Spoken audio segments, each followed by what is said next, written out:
এখন আমি এসএলএসটি ম্যাথমেটিক্সের একটি মডেল সেটের কিছু পার্টের কিছু প্রবলেম নিয়ে আলোচনা করব।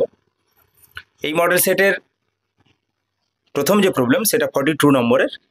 সেখানে বলা হয়েছে relation rho is defined on the set of integer Z so that rho equal to A comma B এই পেয়ারগুলো থাকছে, যেখানে mod of A minus B is less or equal to 5। Then the relation is option A transitive, option B reflexive and symmetric, option C transitive but not symmetric and option D not reflexive. তো চারখানা অপশানের মধ্যে সম্ভাব্য correct answer হচ্ছে option B. তার কারণ আমরা জানি যে for all A belongs to Z এর জন্য এ মাইনাস এ ইকুয়াল টু 0 হয়, যেটা কিনা আমাদের 5 থেকে ছোট, অর্থাৎ রিফ্লেক্সিভ হয়ে যাচ্ছে। Mod of A minus B less than 5 হলে বি মাইনাস এর মডটাও লেস দেন 5 হয়, but mod of A minus C not less than 5, তাহলে ট্রানজিটিভ হবে না। তাই অপশান বিতে যেটা রয়েছে রিফ্লেক্সিভ অ্যান্ড সিমেট্রিক এই অংশটাই হবে। নেক্সট কোশ্চেন নাম্বার 43তে বলা হয়েছে the value of double integration x y dx dy over the region in the positive quadrant for which x plus y less or equal to 1 is বলে চারখানা option রয়েছে। Option A 1/24, option B 1/12, option C 1/21 and option D none. তো এক্ষেত্রে যদি আমরা রিজিয়ানটাকে break করে দিই এইভাবে যে এক্স এর রেঞ্জটাকে আমরা করে নিচ্ছি 0 থেকে 1, যেহেতু আমার x plus y less than 1 আছে, তাহলে এটা হচ্ছে আমার x plus y equal to 1, এটা 1 0, এটা আমাদের 0 1। তো এক্স এর লিমিটটাকে যদি আমি কনস্ট্যান্ট করি 0 থেকে 1, তাহলে ওয়াই লিমিটটা আমাকে এই ওয়াইয়ের প্যারালালে স্ট্রেট লাইন টানতে হবে। এখানে ওয়াইয়ের ভ্যালু 0 আর এখানে স্ট্রেট লাইনের উপরে ওয়াইয়ের ভ্যালুটা 1 মাইনাস এক্স। তো সেটা করার পর আমরা ডবল ইন্টিগ্রেশন করে দিয়েছি এবং ক্যালকুলেশন করে দেখেছি যে 1/12 হচ্ছে কারেক্ট অ্যান্সার, অর্থাৎ অপশান 1/12 হচ্ছে কারেক্ট অ্যান্সার, অর্থাৎ অপশান বি হয়ে যাচ্ছে এক্ষেত্রে সম্ভাব্য কারেক্ট অ্যান্সার।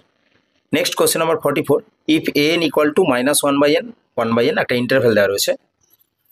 বলা হচ্ছে যে এটা হচ্ছে রিয়েল নাম্বারের সাবসেট, তাহলে এই যে সাবসেটগুলো পাবো তাদের ইন্টারসেকশন, অর্থাৎ intersection of n equal to 1 to infinity A n is option A not open, option B 5, option C close, option D both open and closed.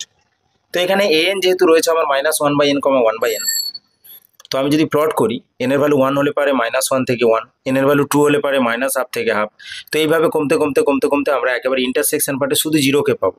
তো 0 সিঙ্গেলটন সেট, ক্লোজ সেট। তো আমাদের যে অপশানগুলো রয়েছে তার মধ্যে সম্ভাব্য কারেক্ট অ্যান্সার হয়ে যাচ্ছে option C, close set. Question number 45, the differential equation of the circle touching x axis at origin is বলে চারখানা অপশান দেওয়া রয়েছে। তো যে সমস্ত বৃত্ত এক্স অক্ষকে মূল বিন্দুতে স্পর্শ করে তার সমীকরণ, এটা এইচএস লেভেলের একেবারে, যে এক্স অক্ষকে মূল বিন্দুতে স্পর্শ করেছে আমরা বৃত্তের সমীকরণ এইভাবে নিয়েছি, কারণ কেন্দ্র হচ্ছে ওয়াই অক্ষের উপরে থাকবে, কেন্দ্রের স্থানাঙ্ক 0, কিংবা এদিকে নিতে পারি 0, তাহলে বৃত্তের সমীকরণ হচ্ছে সার্কেলের ইকুয়েশন হচ্ছে x - 0 whole square plus y - আলফার whole square equal to alpha square. তো এখান থেকে আমাদের ডেরিভেটিভ করার মতো আলফাটা পেয়ে গিয়েছি এবং আলফাটাকে তাড়িয়ে দেওয়ার পর যেটা পাচ্ছি সেটাই হয়ে যাচ্ছে ডিফারেন্সিয়াল ইকুয়েশন, এবং সেটা আমার রয়েছে অপশান ডিতে। Question number 46, the mode of the number, কতগুলো নাম্বার দেওয়া রয়েছে তাদের মোড বের করতে বলেছে। তো অপশান এতে বলা হয়েছে 11, বিতে বলা হয়েছে 20, অপশান সি 25, অপশান ডি 72। তো এখানে মোড মানে যে ফ্রিকোয়েন্সিটা বেশি বার আসবে, তো হাইয়েস্ট ফ্রিকোয়েন্সি। তো এখানে দেখা যাচ্ছে 11 একটা দুটো রয়েছে, আচ্ছা 20 রয়েছে একটা দুটো তিনটে, 72 দুটো। তো আমরা দেখতে পাচ্ছি যে 20 বেশিরভাগ সময় রয়েছে, অর্থাৎ 3 বার রয়েছে, 3 টাইমস, তাহলে 20 হয়ে যাচ্ছে আমাদের সম্ভাব্য কারেক্ট অ্যান্সার, অর্থাৎ mod option B. Question number 47, the trapezoidal rule of integration when applied to integration A to B f of x dx will give the exact value. তো এক্স্যাক্ট ভ্যালু ট্র্যাপিজয়েডাল রুল আমাদের কখন দেয়? আমরা জানি যে এই ধরনের প্রবলেমগুলো আমাদের করতে হবে, ট্র্যাপিজয়েডাল রুল এবং সিমসন ওয়ান থার্ড রুল, তারা এক্স্যাক্ট ভ্যালু কখন দেয়, কখন এরর থাকে। তো এখানে সেটা বলা হয়েছে। তো আমরা জানি যে ট্র্যাপিজয়েডাল রুল এক্স্যাক্ট ভ্যালু তখনই দেয় যদি আমাদের এফ অফ এক্স যে পলিনোমিয়ালটা সেটা লিনিয়ার হয়। তো লিনিয়ার মানে এক ঘাত, সর্বোচ্চ এক ঘাত। তাহলে আমাদের এখানে যেটা অপশানে রয়েছে option A, if F of x is linear function of x, এটাই হবে সম্ভাব্য correct answer. Next question number 48, এটাও HS best. If E1 and E2 be two unit vectors, theta be the angle between them, then 2 sin θ/2 each বলে চারখানা option রয়েছে। এখানে বলে রাখি শুধু 2 sin θ/2 নয়, এর সাথে 2 cos θ/2 এবং তাদের ডিভিশন tan, সেই রেজাল্টটাও কিন্তু তোমরা মনে রাখবে। তো 48 এর সম্ভাব্য correct answer option B, mod of E1 - E2। তার কারণ আমি যদি mod of E1 - E2 calculation করতে গিয়ে E1.E2 দিয়ে স্টার্ট করলাম, mod of E1 mod of E2 cos θ।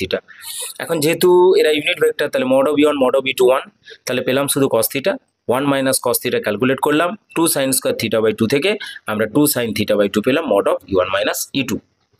Next question number 49, বলা হচ্ছে if R comma plus comma into is a ring such that x square equal to x for all x belongs to R, then option A x plus y equal to 0 implies x equal to y, option B x plus x not equal to 0, option C x not equal to y implies x plus y equal to 0 and option D none. তো এটা তোমাদের ring এর ক্যারেক্টারিস্টিকের উপরে problem. ক্যারেক্টারিস্টিকের ক্ষেত্রে আমাদের কি হয়, এই ধরনের যে Boolean ring x square equal to এক্সকে স্যাটিসফাই করলে আমরা বুলিয়ান রিং বলি, যাক সেটা ম্যাটার নয়। তো x square equal to x থেকে আমরা যেটা ক্যালকুলেট করতে পারি x plus x equal to 0 হয়, কিন্তু এখানে নন জিরো বলা আছে। আর x plus x equal to 0 সাথে x plus y equal to 0 এই দুটোকে কম্বিনেশন করলে আমরা এক্স ইকাল টু ওয়াই পাই। তো এখানে আমি ক্যালকুলেট করে দেখিয়েছি, তোমাদের বইতেও রয়েছে, দেখে নিতে পারো যে x square equal to x থেকে ক্যালকুলেট করে আমরা পেয়েছি x plus x equal to 0 আর দেওয়া রয়েছে x plus y equal to 0। তো দুটো থেকে আমরা যদি ক্যান্সেলেশন লাগিয়ে দিই তো সেখান থেকে পেয়ে যাচ্ছি x equal to y. Next question number 50 বলা হচ্ছে if f dash x is an even function then f of x is even, may or may not be even, may or may not be odd আর শুধুমাত্র odd, চারখানা option রয়েছে। তো দেখো যেহেতু আমাদের even function বলেছে, ইভেন ফাংশন বললে কি হয় না, যে ফাংশনটা ইভেন ফাংশন তার ক্ষেত্রে এক্সের জায়গায় যদি মাইনাস এক্স রিপ্লেস করি মাইনাস এক্স তাহলে সেম থাকবে। তো এফ ড্যাশ এক্স বলছে ইভেন ফাংশন, তাহলে F dash of minus x is equal to আমাদের এখানে কি হবে না এফ ড্যাশ অফ এক্স। তো F dash of minus x equal to এখানে করা উচিত আমার এফ ড্যাশ অফ এক্স। তো এটাকে আমরা লিখতে পারি DD x of F of minus of x equal to এখানে এফ ড্যাশ অফ এক্স মানে ডিডি এক্স অফ এক্স।